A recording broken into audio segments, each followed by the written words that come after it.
Hi boys and girls, and welcome to this week's virtual assembly. We are going to start off with our Seesaw Superstars, followed by our choice of the week.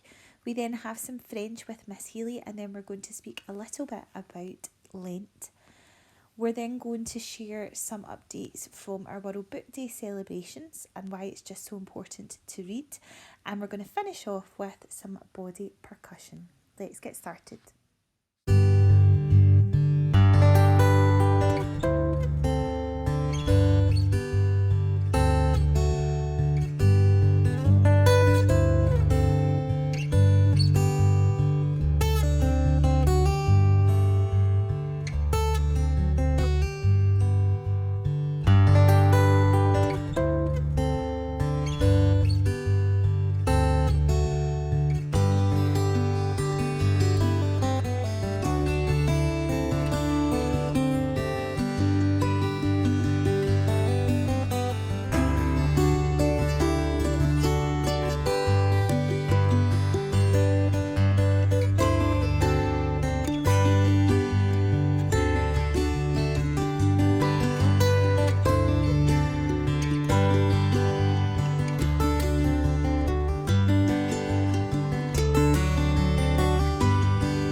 So we're now moving on to our choice of the week. It could be a joke or a random fact, an on this day or a news story, a quote of the week or a sports fact, or a movie or music clip or a guess who.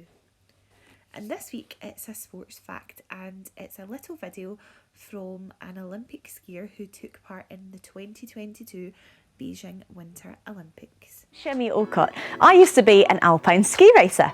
That means I used to ski really fast downhill with 2 poles, and I went to the Winter Olympics 4 times. If any of you have been watching the games at home and want to get involved in winter sports but maybe a little unsure on how to do so, here are my top tips on how you can get involved in the UK. Now you might notice that I don't have any shoes on. That's because this first tip you can do in your comfort of your own home. So all you need is a hard flooring. You can wax polish that floor if you need to, but it might be slippery enough just in your socks like I'm doing here. And you're going to push off your outside ski and come into the centre. Keep those hips low as you do it. This looks like speed skating, but you're also using all those same muscles that we use for alpine skiing too. You can put it in a tuck position as well. And if you enjoy that movement, you can take that to your local dry ski slope. Now, a dry ski slope is skiing outdoors, and you're basically skiing on hairbrushes. That is right, hairbrushes. So you get plastic upturned hairbrushes and they make a field in front of you. And it's really good to learn to ski there because it's not very fast, it's high friction, and you can get your movements. Really amazing to start skiing there with an instructor. And then the big one. A lot of people don't know, but in the UK we have 6 indoor snow domes. That's a massive dome built which has real snow on the inside and a ski lift. So once you enjoy the dry slope, you can go there. It's a lot faster, but it feels like the real thing. It is the real thing.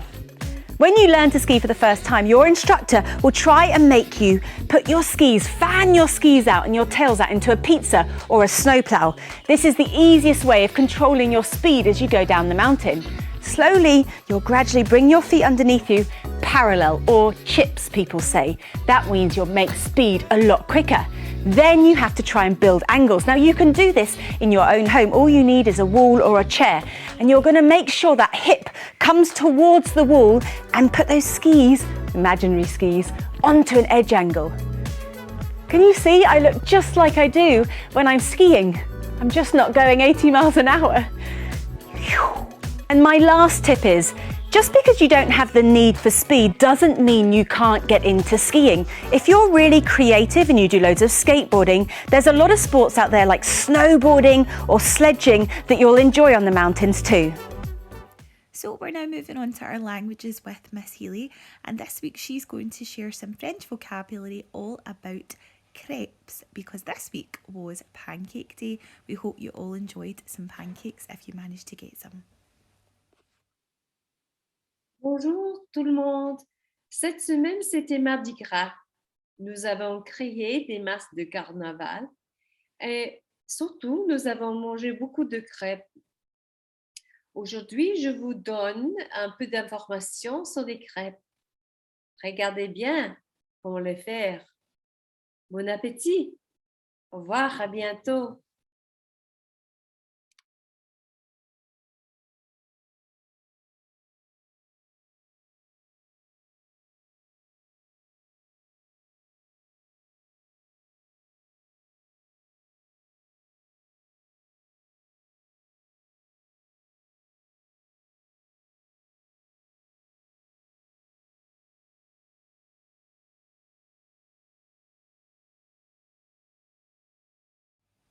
So on Wednesday of this week, we all came together in the hall and Primary 6 and Miss White prepared a beautiful Lenten service on Ash Wednesday to mark the start of Lent. Mr McHugh has asked all of the classes to prepare a Lenten promise, and these will be shown on one of our boards downstairs so that you can see them and all of our visitors to the school can see them too. We're going to watch another short video all about Lent, followed by our 40 Ways for 40 Days video, and hopefully all of our classes are watching this each day, clicking on the video to see what they are going to do to try to be kind to each other. Thanks to all the boys and girls for recording some beautiful videos to go along with this, and if you have any ideas for our next few weeks, then please let us know and we can get your videos in it too. Hi, my name is Christian. My name is Eliza. My name's Sammy. Hi, my name's Nevada. And we're going to tell you about Lent!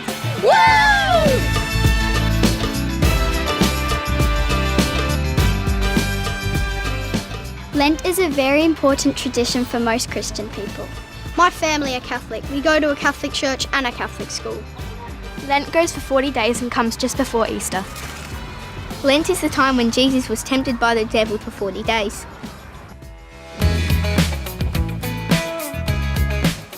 That's why for Lent people often give things up. They might fast, which means to not eat very much. They might give up a type of food like chocolate or coffee. Or a habit like watching TV or playing on your tablet.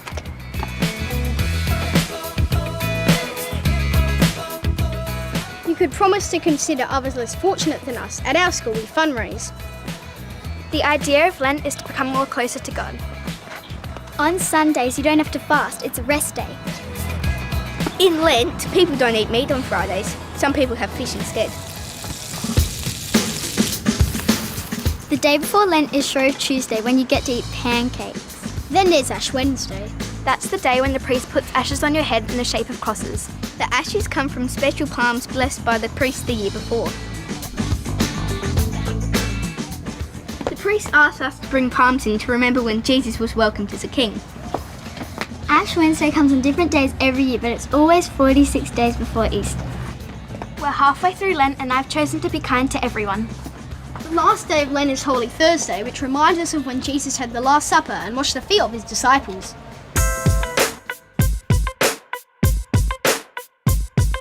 Then there's Good Friday. Good Friday is the most important holiday of the year for Christians, as that's when Jesus was crucified. We eat fish and there's a public holiday so we don't have to go to school. Then on Sunday there's a big celebration.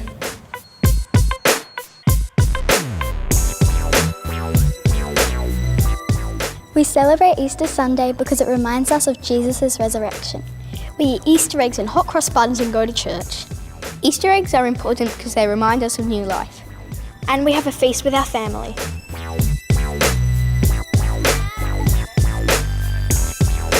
Hallelujah!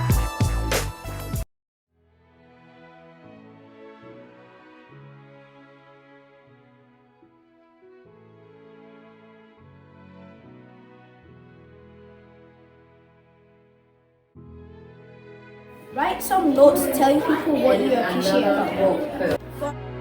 I wrote that he's very confident. I said he's good at football. She's a good friend. And I said he's a young artist.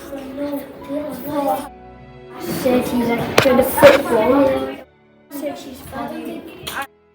I said she was kind and So yesterday was World Book Day, and we know that across all of our classes there were lots of lovely activities going on to celebrate reading and to highlight just how important reading is. We had visitors reading to classes. We had lots of different things going on, including our St Stephen's and St Kevin's Loves Reading logo competition. And we also had our masked reader videos. So we're going to watch another little video, and hopefully you'll be able to think why reading is so important to you. And then we will watch our masked reader videos again, and finally we will reveal the results. So if you have your answers, get them out to see if you were right. And thank you so much to all of our masked readers. I like to read endlessly. Like I don't like to stop. My mom came in the room one day and she was like, "Oh, you don't read?" I was like, "Yeah, there's this teacher, Ms. Dickerson," and she was like, "Oh, the teacher that you didn't like a couple weeks ago?" And I was like, "Yeah, she gave me this book," and I actually loved the book. I was like, I hate reading, this is stupid. Later I just discovered that that book just wasn't for me, and that there were books out there that are for me. If you just read because you have to read, it's no fun. When I read for fun, there's no pressure. I could read a page tomorrow and 30 the next. I don't know why people don't like reading if they can get the things that they want, they're interested in and everything. In education, it's like a powerful thing to have. I want to try to challenge myself and learn new words and bigger words. I really like the word gigantic for some reason. If you don't like reading, you're missing out all the fun. I read whenever I can. I read in the car. I'm not supposed to because supposedly to fix your eyes. But I eat a lot of carrots, so that's my justification. My friends call it reading mode, so they won't talk to me because they know I'd be distracted, and they'd have to be like, "Lydia, stop." Every book I read, I like more than the last one. When you read something, like, you feel the emotion. It's like, oh. Reading makes me happy because I can learn more about stuff and think about maybe if I want to do that or not. It has different aspects of life, while it has also unreal things, unreality. They're not exactly talking to me, but I'm like there still. When I read a book and the person is able to like conquer all the hindrances and things that's happening, I feel I can also do it. It helps me make the right choice. I've had friends who, after they started reading, like they actually realized like, hey, like the streets ain't for me. When people expect things from you, they don't expect nothing else. People never expected me to pick up a book and read, and I actually did it. I knew I could do college after I started reading. I just think it's cool.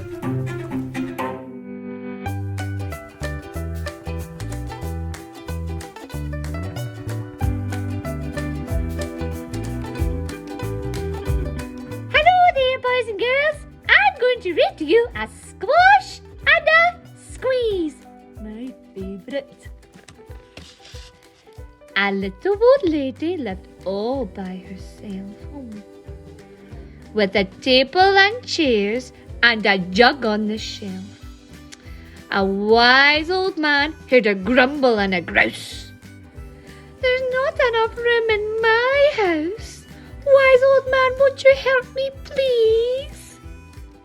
My house is a squash and a squeeze. Can you guess who I am? Whoop, whoop!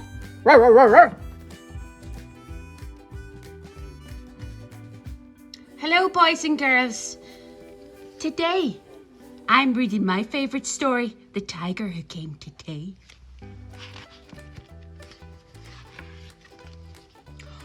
Once there was a little girl called Sophie, and she was having tea with her mammy in the kitchen.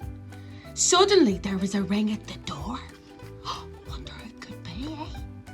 Sophie's mammy says, I wonder who that could be.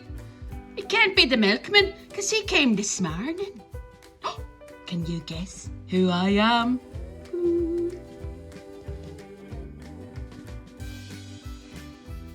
Hello, boys and girls. I'm going to read a page from the Gingerbread Man book. One day, a baker baked a gingerbread man. when the baker opened the oven. The gingerbread man jumped out. He ran right out of the door. Run, run, run as fast as you can. You can't catch me, for I'm a gingerbread man. Can you guess who I am?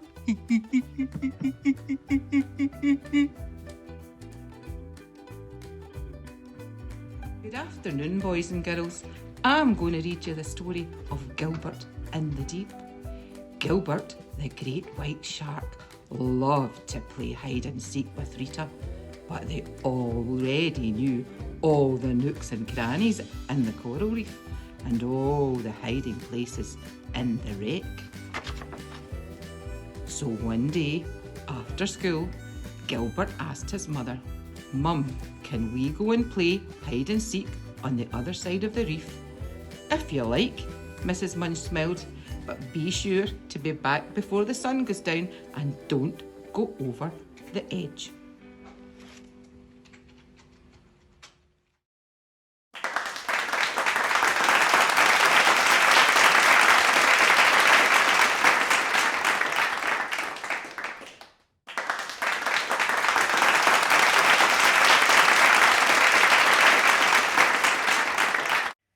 So to finish off this week's assembly, we have another body percussion challenge, and this song was requested by many of you who are absolutely loving the film and the soundtrack from the film. So stand up, get a little space, and make sure you have lots of fun having a go.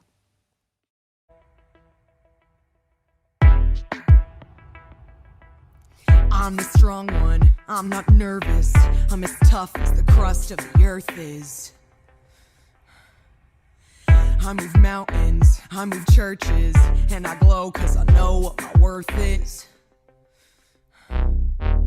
I don't ask how hard the work is. Got a rough, indestructible surface. Diamonds and platinum, I find I'm platinum. I take what I'm handed, I break what's demanded. But under the surface, I feel berserk as a tightrope walker in a 3-ring circus. Under the surface, was Hercules ever like, yo, I don't wanna fight Cerberus? Under the surface, I'm pretty sure I'm worthless if I can be of service. A flaw or a crack, the straw in the stack that breaks the camel's back. What breaks the camel's back? It's like a drip, drip, drip that'll never stop. Whoa, pressure that'll dip, dip, dip till you just go pop. Whoa, give it to your sister's older. Give her all the heavy things we can't shoulder. Who am I if I can't run with the fall? If I fall to pressure like a drip, drip, drip, and it won't let go. Whoa, pressure like a tick, tick, tick till it's ready to flow. Whoa, give it to your sister's stronger. See if she can hang on a little longer. Who am I if I can't carry it all? If I falter under the surface, I hide my nerves and it worsens. I worry something is gonna hurt us. Under the surface, the ship doesn't swerve as it heard how big the iceberg is. Under the surface, I think about my purpose. Can I somehow preserve this? Line up the dominoes, the light wind blows. You try to stop it, down the limit, on it goes. But wait, if I could shake the crushing weight of expectations, would that free some room up for joy or relaxation or simple pleasure?